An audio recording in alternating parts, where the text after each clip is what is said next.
Thanks for joining me here today. We're talking about creating change. That is, creating student-centered change in your science classroom. This is going to be the first video in a short series that I'm calling New Beginnings. Because at the time that I'm recording this, it is January. It's a new year. We're all about organizing our lives and starting fresh and making resolutions and setting goals. So it seems timely. I'm going to start from scratch and assume you know nothing and you don't know where to begin. And so I hope you'll join me.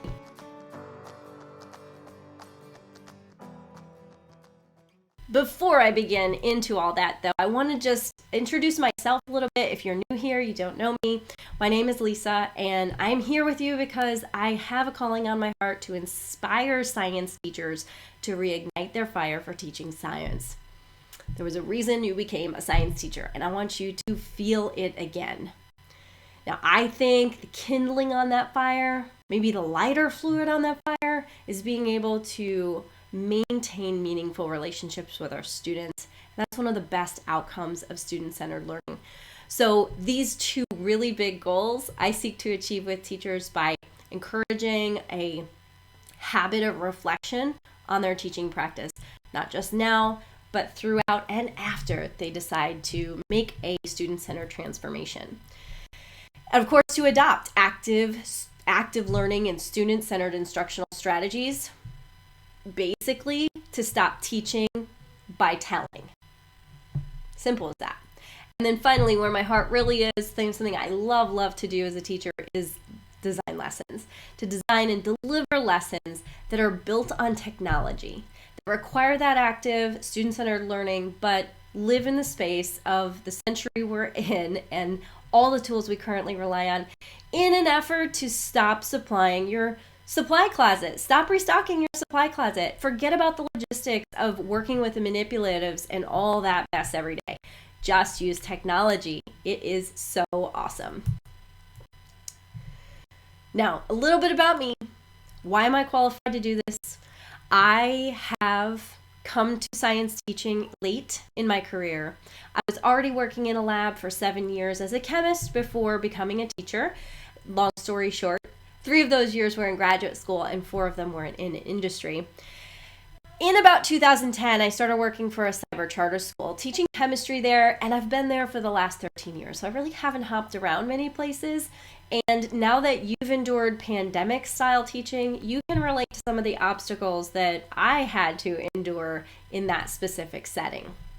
Of course, that meant that I lectured a lot for 9 years, trying to find my footing. And every time I tried to find a different way to do it, I got sucked back in because I just didn't know how. But I have since switched to student-centered learning principles, and I'll never turn back. It doesn't matter how many students they give me to teach or how many preps I'm carrying. I believe wholeheartedly that that's what's best for our students. Now, I did, for the last few years, have been selling my chemistry lessons on Teachers Pay Teachers, and found, though I've gotten good feedback from them, I found that teachers probably didn't really understand the intent with which they were designed. And also, I felt totally confined to just my chemistry teacher following. This is a universal framework that any teacher in science can use and probably beyond. And so I really wanted to get my voice out there, let it be heard, die knowing that I shared really important stuff with people who really need it. And so I've put my money where my mouth is, so to speak, and created a few different products for teachers to benefit from. The first of which is completely free. It's our Student-Centered Science Teacher Society. It's where this video lives, and also hopefully in time, active chatter, some free resources here and there. But definitely also maintaining the active learning laboratory, which is intended to be a membership for teachers to come and learn all there is about actually running an active learning student-centered classroom, making the switch kind of like soft skills and an introduction to it all. It's the delivery portion really of your science, of your student-centered science strategies. And then, as I said, where my heart is, instructional design, using technology to get the job done, intense pedagogy there, but I love it. I'm all about it. So let's talk today about creating change, assuming you are at the place where you don't quite know yet if you want to, or what's involved, or, you're in the exploration stages. I have brought to you today a pretty visual lesson, but if you are listening and not watching, I'm gonna share it all with you really vividly. Got an analogy for you today because I do love analogies, and the analogy is to the life cycle of a tree. So, bear with me just one moment. We have got here a seedling, so a little sprout will pop up out of the soil. We've got a massive oak tree, and we've got toilet paper, composition paper, and cardboard box. Now, I get that that's not entirely the life cycle. We may not teach that to our students. It's not birth, life, and death. However, it's by design here, okay? We're calling this maturation at the front end because there's two changes, maturation and transformation. And I'm going to suggest to you that as teachers, we can go through those exact same change processes. We can start out at a school. We can mature to be teachers in a lively or not so lively school environment where we have learned from our elders or our peers. We kind of fell into the status quo, and then at the tail end transformed into a teacher who spends very little time in the front of the room talking at our students, but instead guides and supports those students as they seek answers themselves. But we're going to break this down so that we can really get to the nitty-gritty here, because you're riding my wave already, but I want to be really specific about how I see this. When we look at the seedling becoming a tree, we're talking about the fact that this maturation, it happens naturally. Would it happen better if we fed the tree and took care of it and all that? Yeah, maybe. I have plants in my backyard. I know that you need to take care of them. And when they don't, they die. But in nature, in forests, they use the nutrients in the soil. They use the water from the rain. They use the sun from the sky, and they grow. It's a natural process. No one has to intervene. And it takes time. There is no tree, poof, grows in a day, or a week, or a month, or a year. Even our perennial plants, okay? So I'm going to lean on my gardening here a little bit. I have roses in the front yard. Love my roses. But I forget every time I buy a rose, they're such a baby that first year. And even the second year, it grows a little bit. But that third year, it's like, whew, it's like an adult. Those perennial plants, it takes a good 3 years for them to mature. And those are our small plants. We're talking a big, massive oak tree here. We're talking maybe decades, maybe a century. Because it's simply not going to reach its max height and its max width and its max fullness any quicker. I already mentioned the nutrients. The influencers to this maturation process are nutrients and environment. So the tree, seedling, has to be in a place where the minerals are good and abundant, where it's got the right amount of rain and sunshine. But its environment also has to be right. I don't think an oak tree is going to grow in the desert. And I don't think a cactus is going to grow in Pennsylvania where I live. Not too well, not outside anyway. Because they need certain other requirements to really flourish. And then finally, this change product, this big tree from this teeny tiny seedling, it has a specific purpose. Of note, some purposes I could think of were shade. What a lovely summer day to sit under a big oak tree and read a book or have a picnic. It serves as a home to wildlife, little squirrels and chipmunks and woodpeckers and things like that. It might even be food for worms and insects, critters, and notably, pollination and the propagation of more trees, right? It sprinkles its seed. It does the whole thing. A forest could live without us intervening forever. Natural birth and death cycle. So So it spreads its love. It sows its oats. How are teachers the same?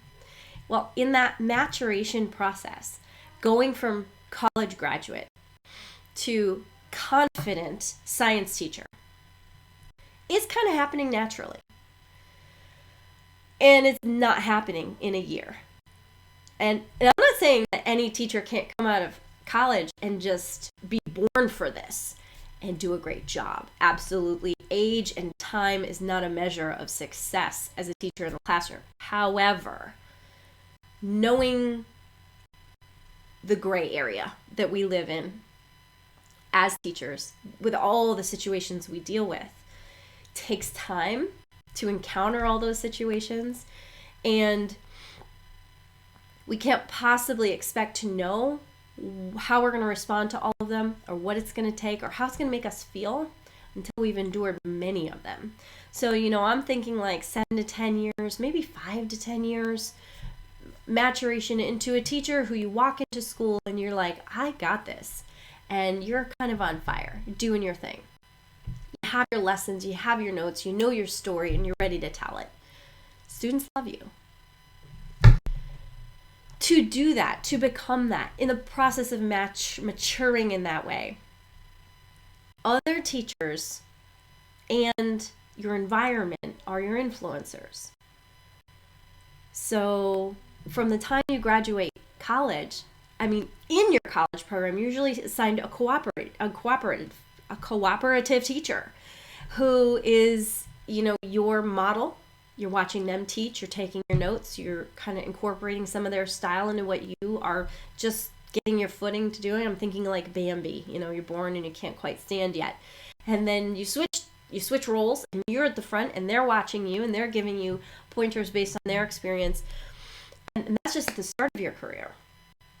It of course continues once you're in a school environment and you're on a team or a department of teachers and you're talking about different situations and circumstances, or maybe even content. You're planning lessons together or tests together. It's natural. But then your environment, your school environment, also going to influence how you mature. If you're coming up as a teacher in an urban school district where you walk through a metal detector every day, you're going to have a different perspective, a different philosophy potentially than the teacher who walks into the rural 300 student high school each day. Because your areas of concern, your priorities are just a little different. Quite different.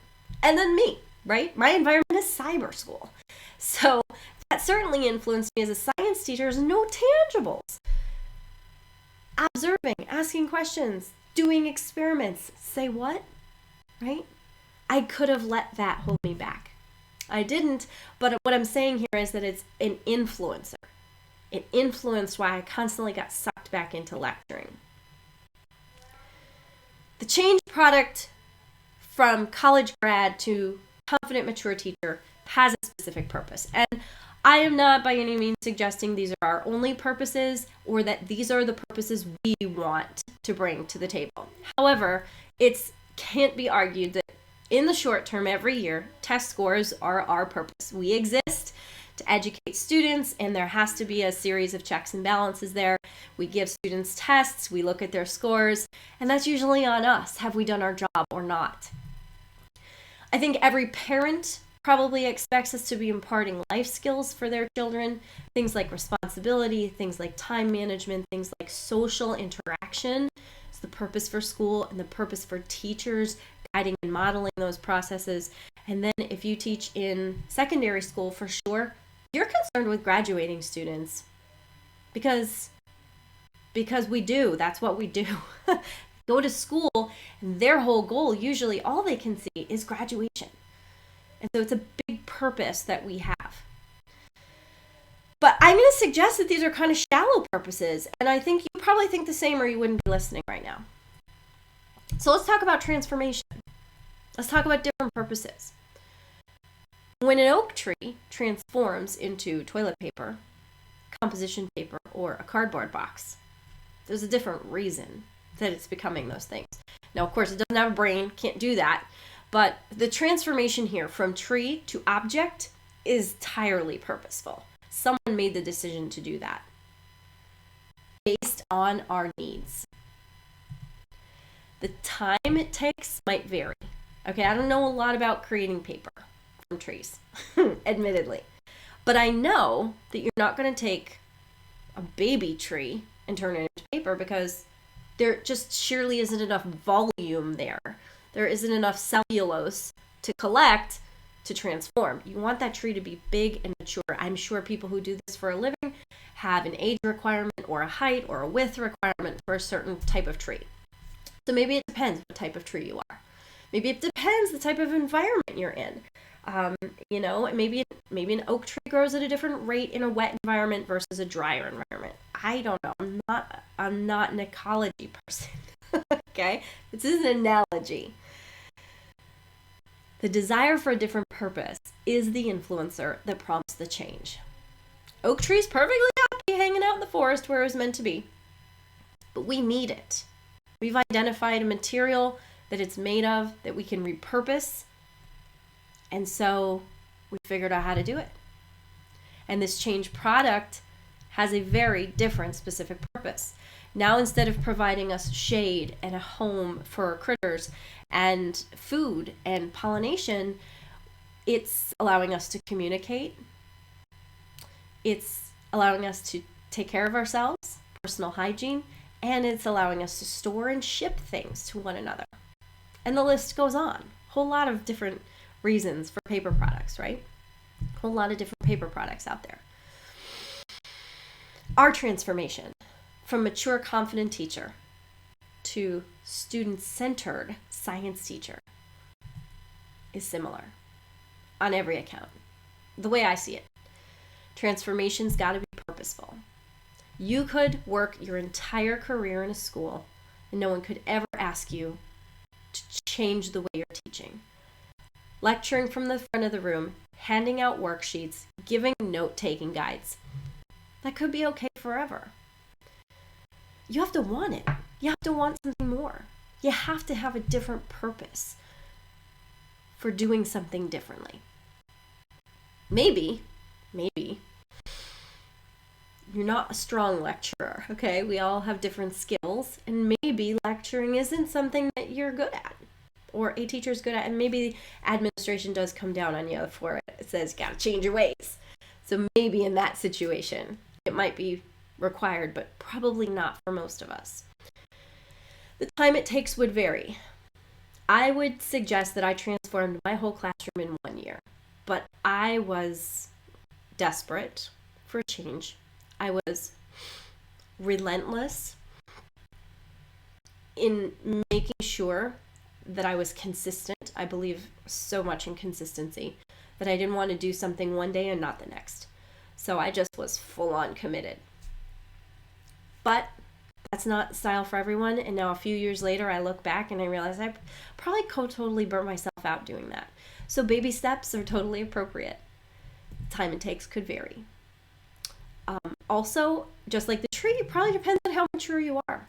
How much have you struggled to realize engagement and achievement in your students doing things the way you do them? For the first 3 to 5 years, you might just totally have blinders on. You just don't even see that it's not really doing anything. You don't even see. Sometimes it takes that long. The desire for a different purpose is going to be our influencer. What am I even doing? Am I feeling fulfilled from this role that I take on every day? What are my students leaving with after they're done with my class? Do they keep any of the skills, any of the ideas I imparted to them? If you're asking yourself those questions, those are desires for maybe a different purpose. Maybe you're trying to find a different purpose for your career, for your job, for your role. And this change product has very different specific purpose. As a student-centered science teacher, you are always on the life skills, always on the responsibility, every single day in class, the time management. Not just overnight homework or once a week tasks or whatever the thing is, every day. Social skills. And now, critical thinking, how to think, not what to think, and decision making. A legacy that will stay with your students forever and ever and ever. Hopefully. Or at least probably some measure of time after they graduate. And they're going to need those skills. They're going to make decisions, really important ones. And me, I want them to be super informed about the decisions they make and learn that process. That's the scientific method or the engineering process, whatever you want to call it. I'm getting burned a few times by calling it the scientific method. I never actually, we changed that term. Observing, asking questions, testing, retesting, analyzing data, communicating our results. That's what I'm talking about. We do it every day unknowingly. We wouldn't put it in the science bucket, but that's what we do. And that's what we need to teach our students that they need to learn how to do. And that's not student-centered learning. That's how I see student-centered learning in science and the whole purpose for learning science, honestly. My message today in creating change is that this transformational change requires a clear determination of purpose. Whether it's the purpose you have now or a brand new purpose, starting out, you need to be strong in the reason why you're doing what you're doing. And oftentimes that requires a mindset shift.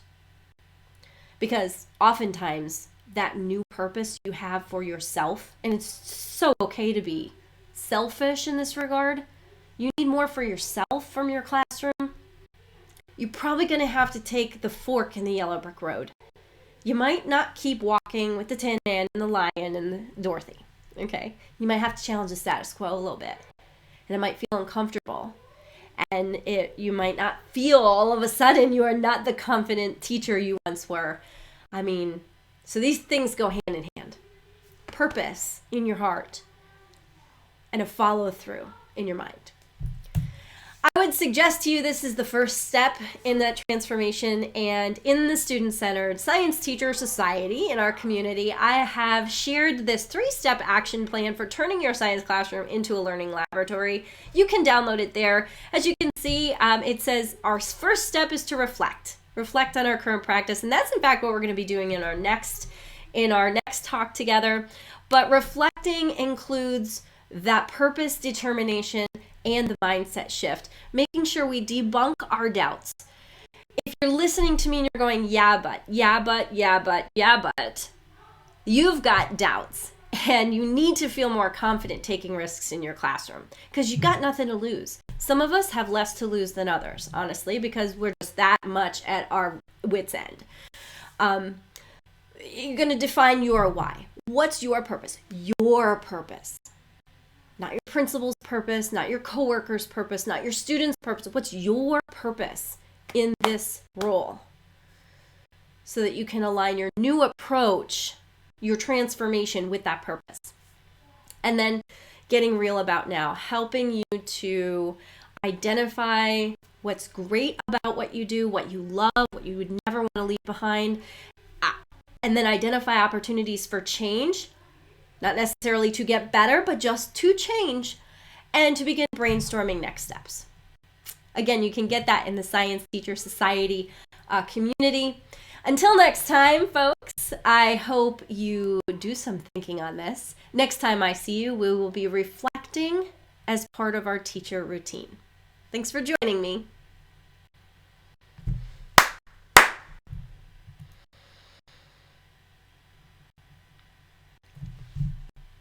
You can get that 3-step action plan by going to community.labineverylesson.com. And once you create a username and password, you can click on the Teacher's Lounge on the left side menu bar and then on the bulletin board. It's basically like a social media feed where we post things and you can comment and cheer other people's ideas. But in the featured section, you'll see where you can download that resource, which might be helpful to you if you're a DIY person, you want to just try to put together a plan on your own. There's a total guide for you there. Of course, if you're watching this on YouTube, subscribe. Stay tuned. Like and share. Definitely share with a colleague if you know that they're maybe in need of this. And I'll see you back here next time.